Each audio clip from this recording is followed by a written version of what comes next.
Mutton শৈলী পাচ্ছি না। দিনের বেলায় না বানাই লেভেল জিনিস আমি শিখেছিলাম বানানো। ও আচ্ছা, নিয়ে নিয়েছি। আমি জানি না কতটা কি করতে পারবো। কি আনতে বলেছিলাম আমি, আর সাথে করে কি নিয়ে এলো দেখো। Hello friends, welcome back to my channel. আমি বাড়ি আসি আমাকে বলি সব আজকে দেরি দেরি করে আসে। কটা বাজে এখন? আমি কটায় পড়তে রাখছি? 6টা, আর এখন 6:16। আমি বলছি আজ তাড়াতাড়ি পড়তে আসবি, তাড়াতাড়ি ছাড়বো।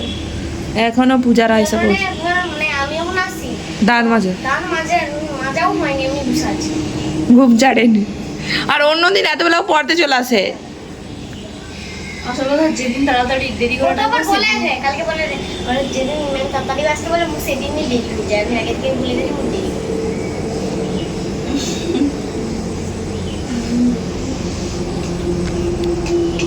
রিক পড়া শুরু কর।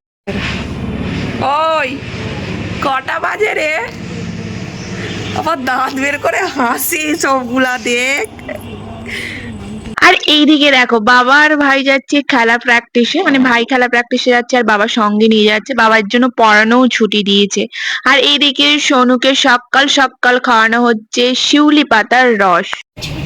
কি অবস্থা দেখো, পেয়ারা দিলাম দুজনকে দুটো, আর পেয়ারার উপরে কি লেখা দিয়েছে। এখন বাজে 9:05। আমি চান করতে চলে গেছিলাম, আর সোনু এখানে এখন পড়াশুনো করছে। ও এর উড়নি দাও, দীর্ঘ এর উড়নি দাও, এগুলো আবার ভুল করবি পরীক্ষা। আমার কাঁধে ব্যাগ, হাতে ব্যাগ নিয়ে আমি হনন হনন করে হেঁটে যাচ্ছি। তো কোথায় যাচ্ছি আর কেনই বা যাচ্ছি সেটাই তোমাদের বলবো আজকের ভিডিওতে। তোমার মা ভীষণ লেট করছিল বলে আমি মাকে তাড়া দিচ্ছিলাম যে আসো। যাওয়ার কথা 10টা, এখানেই 10:19 হয়ে গেছে। 10:19 হয়ে গেছে, টোটো পাচ্ছি না। আচ্ছা, এটা কি তোমাদের সাথে হয়েছে? যখনই কোথাও বেরোনোর তাড়া থাকে বা কোথাও যাওয়ার থাকে, তখনই কোনো না কোনো কারণে লেট হবে, প্লাস গাড়ি পাওয়া যাবে না। এটা কি হয় তোমাদের সাথে? আমার সাথে তো এটা সবসময় হয়, কারণ দোষটা তো আমার নিজেরই থাকে। এখানে সময় মতো আসবো বলেই কিন্তু ওদেরকে আমি তাড়াতাড়ি পড়তে ডেকেছিলাম সকালে, আর দেখো সেই একটু দেরি হয়ে গেল। আর দেখো সবার পেছনে এসে বসেছি, কারণ এখানে পৌঁছানোর কথা ছিল 10টায়, আর আমার তো ওখানে গাড়ি ধরতে ধরতেই 10টা পেরিয়ে গেছিল। তো আমি এখানে 10:30টার মধ্যে পৌঁছে গেছিলাম, এসে নাম রেজিস্টার করালাম, দেন এখানে এলাম। আর আমি আর পূজা তো এক জায়গাতে বসতেই পেলাম না। তো পূজা ওইদিকে এগিয়ে গেছে আর আমি সবার শেষে বসেছি, কারণ একসাথে চেয়ার ছিল না। তো ওই যে বললাম, আমরা একটু দেরি করে এসেছি। আমি ভেবেছিলাম পূজা আগে পৌঁছাবে আর ও ভেবেছিল আমি আগে পৌঁছাবো, কিন্তু দুজনে একই সময়ে পৌঁছালাম। ও সাইকেল নিয়ে পৌঁছালো আর আমি তো টোটোতে করে পৌঁছালাম। দেখো, একদম দরজার কাছে আমি বসেছিলাম আর ও সামনের দিকে এগিয়ে গেছিল। এইদিকে গলাতে মঙ্গলসূত্র আর হাতে বই নিয়ে বসে গেছিলাম। রেজিস্ট্রেশন করানোর সময় আমাদেরকে এগুলো দিয়ে দিয়েছিল। আর এখানে অনেক কিছু হয়েছিল, খুব সুন্দর। শব্দ আছে তো, হ্যাঁ, এত কোলাহল চারদিকে, তো মহারাজ এসেছিলেন নরেন্দ্রপুর থেকে। শুনতেই পেলাম না। রাত যদি শুনতে না পাই সারা দিতে পারবো না। মহারাজ অনেক সুন্দরভাবে খুব গুরুত্বপূর্ণ কথা বললেন। তো দেখো, এভাবে কোনোদিন ভক্ত সম্মেলনে আমার যাওয়া হয়নি, কিন্তু আমি ছোটবেলাতে দেখেছি আমার দাদুকে যেতে। মানে হ্যাঁ, তখনের কথা হয়তো অত মনে নেই, বাট হ্যাঁ, যদিও আমার নিজের দাদু নয়, আমি তো আমার বাড়ির দাদুকে দেখিনি কখনো। আর মামা দাদুকে দেখেছি, সে অনেক ছোটবেলা পর্যন্ত। আর সব থেকে বেশি যে দাদুকে আমি দেখেছি সে দাদু হচ্ছে মাস্টার দাদু। তো মাস্টার দাদু এভাবে যেত, আশ্রমে যেত, গল্প শুনেছি। মাস্টার দাদু আমি কেন বলি, কারণ আমার বাবার টিচার, তার জন্যই আমি মাস্টার দাদু বলে থাকি। না না, মাস্টার দাদু বলে রাখতাম না, আমি দাদুই বলতাম। আমি তোমাদের বলার জন্য বললাম মাস্টার দাদু, তো আমি দাদুই বলতাম। তো এখানে আসার জন্য তো আমরা নাম আগে থেকেই লিখে রেখেছিলাম, আর এখানে প্রবেশ মূল্য ছিল 100 টাকা। তো আমরা প্রথম পঙ্গতে জায়গা পেলাম না, তাই আমরা দ্বিতীয় পঙ্গতে বসলাম। পঙ্গতে বসার পরে এখানে আমাদের দিদি ছিল পাতা, আর খাওয়া দাওয়া হয়েছিল খুব সুন্দর। ভয় নেই, ভয় নেই, তার মা তাকে ছেড়ে ছেড়ে যায়।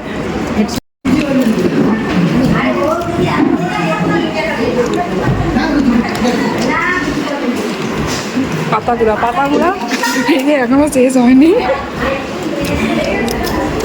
ভালো করে আরাম করে বসে বসে খাচ্ছে। তো ওইখানে নাম রেজিস্টার করার পরে আমাদের দিদি ছিল এই কার্ডের সাথে সাথে এই কেকটা, তো কেকটা সোনুর জন্য আমি রেখে দিয়েছিলাম।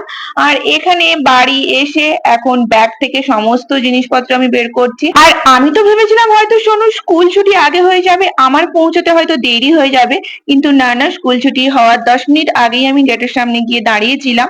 তো ঠিক সময় মতো হয়ে গেছে, ভালো সবকিছু, খুব সুন্দর, মানে গিয়েছিলাম যে ওখানে ভালো করেছি। তো সোনুর শরীরটা তো আজকে অতটা ভালো নেই, আর তাই ওকে ভাত খাওয়ানোর জন্য জোর করিনি, ওকে এমনি বিস্কিট, ক্রিম কেক আর বিস্কিট দিয়েছিলাম, ও সেটাই খাচ্ছে বসে বসে। তো আমাকে আবার রেডি হয়ে ফ্রেশ হয়ে বেরোতে হবে, দুজনকেই বেরোতে হবে, কারণ সোনুর নাচের ক্লাস আছে আজকে। আর এইদিকে দেখো আমার পার্সেল দিয়ে গেছে, এই পার্সেল নিয়ে হয়েছে আবার অনেক কাণ্ড জানো তো।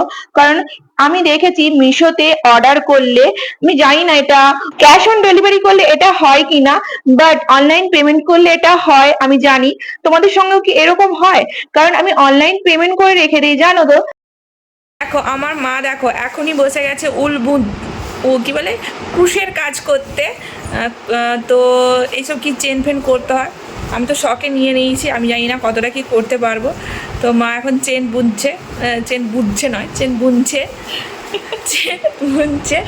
তো মা বলছে মা এই ক্রুশ দিয়ে কম করেছে, বেশি কাঁটা দিয়ে করেছে।